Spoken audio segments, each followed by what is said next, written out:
आज हम जो ज़िंदगी जी रहे हैं उससे बेहतर और सभ्य ज़िंदगी तो हज़ारों साल पहले मोहनजोदड़ो के लोग जिया करते थे, जो आज से लगभग 4600 साल पहले मिट्टी में दफन हो चुके हैं। आज मैं आपको मोहनजोदड़ो के बारे में बताने जा रहा हूँ। तो हाय दोस्तों, मैं शशि आप सभी का स्वागत करता हूँ शशि फैक्ट्स वर्ल्ड में।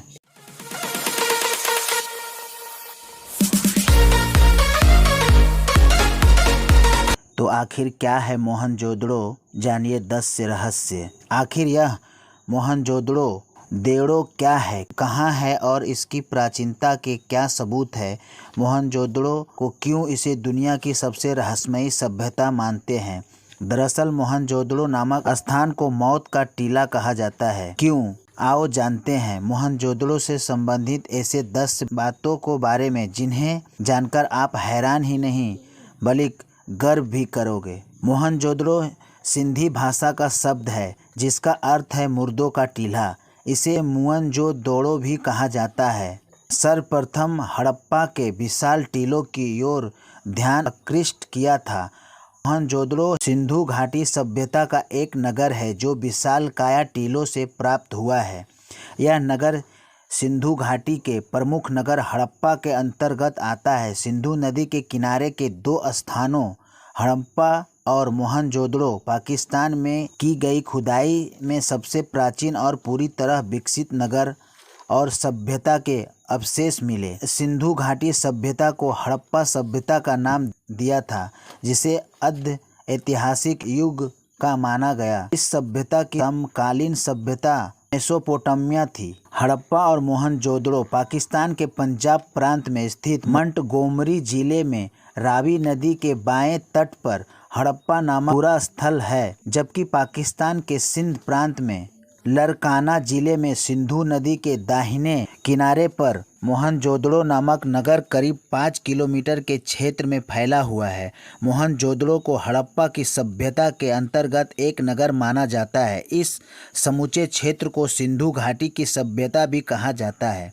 हिंदू धर्म का मोहनजोदड़ो से संबंध क्या है। हड़प्पा तथा मोहनजोदड़ो में असंख्य देवियों की मूर्तियां प्राप्त हुई है। ये मूर्तियां मातृ देवी या प्राकृतिक देवी का प्राचीन काल से ही मातृ या प्राकृतिक की पूजा भारतीय करते रहे और आधुनिक काल में भी कर रहे हैं।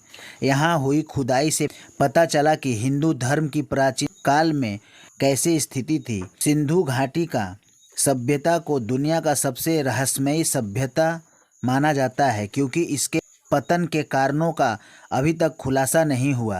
1842 में पहली बार हड़प्पा सभ्यता का खोज हुआ था। इसके बाद दयाराम साहनी ने 1921 में हड़प्पा की आधिकारिक खोज की थी तथा इसमें एक अन्य पुरातत्वविद माधव स्वरूप बसत्य ने उनका सहयोग किया था। इस दौरान हड़प्पा से कई ऐसे ही चीजें मिली है जिन्हें हिंदू धर्म से जोड़ा जा सकता है।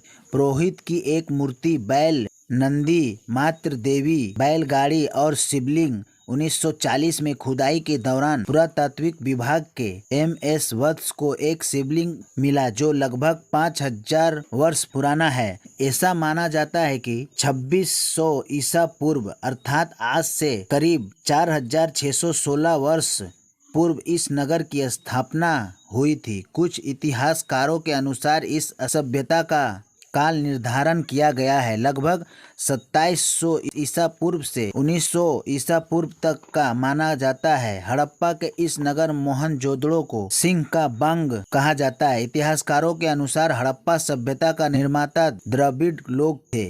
मोहनजोदड़ो से सूती कपड़े के उद्योग के प्रमाण मिले हैं। इसका मतलब वे कपास की खेती के बारे में जानते थे।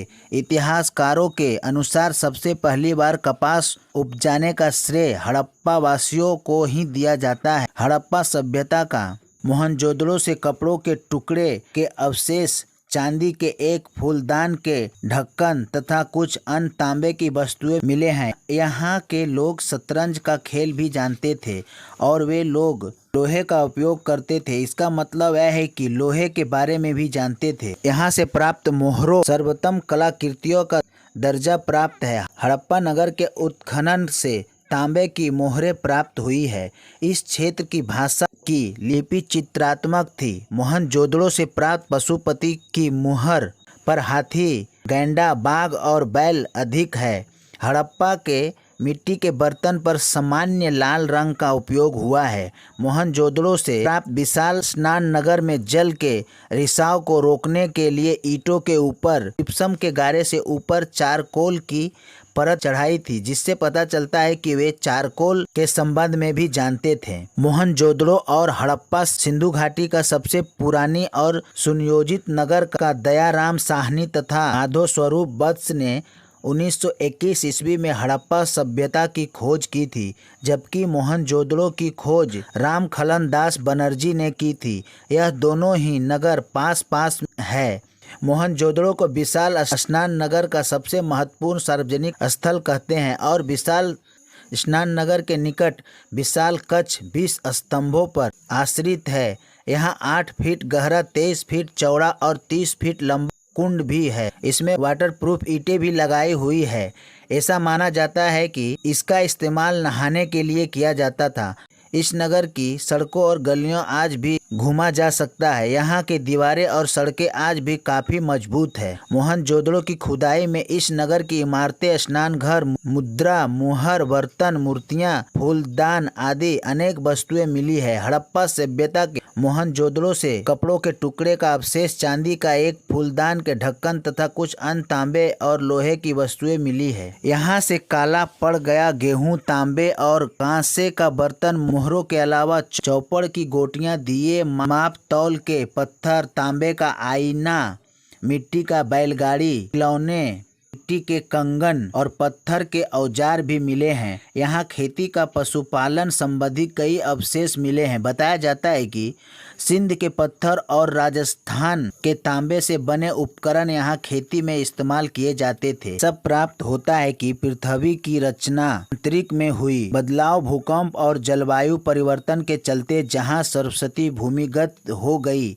वहीं सिंधु नदी अपना मार्ग बदल लिया। पहले सिंधु हिमालय से निकलकर कच्छ की खाड़ी में गिरती थी, अब इसका रुख बदलकर अन्य हो गया। मोहनजोदड़ो की खूबी यह है कि इस प्राचीन शहर की सड़कों और गलियों में आप आज भी घूम फिर सकते हैं। यहाँ की सभ्यता और संस्कृति का सम्मान भले ही वघरों की शोभा बढ़ा रहे हैं, यह शहर जहाँ था आज भी वही है। यहाँ की दीवारें आज भी मजबूत है। आप यहाँ पर पीठ टिकाकर सुस्ता सकते हैं, वह एक खंडहर क्यों ना हो। किसी घर की दहलीज पर पांव रखकर आप सहसा सहम सकते हैं। रसोई की खिड़की पर खड़े होकर उसकी गंध महसूस कर सकते हैं, या शहर के किसी सुनसान मार्ग पर कान देकर उस बैलगाड़ी की झुन झुन सुन सकते हैं, जिसे अपने पुरातत्व की तस्वीरों में मिट्टी के रंग में देखा है।